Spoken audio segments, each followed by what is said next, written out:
আসসালামু আলাইকুম বন্ধুরা, কেমন আছো তোমরা? বরাবরের মতো আজ বলতে যাচ্ছি ছোট্ট একটি গল্প।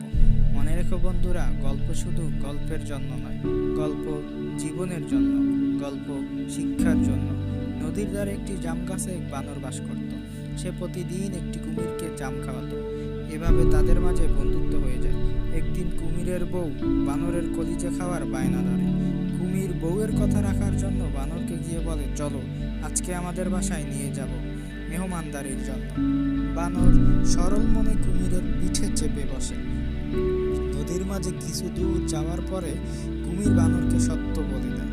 এরপর বানর বুদ্ধি খাটিয়ে বলে, আমার কলিজা তো সেই গাছে রেখে এসেছি, চলো গিয়ে নিয়ে আসি।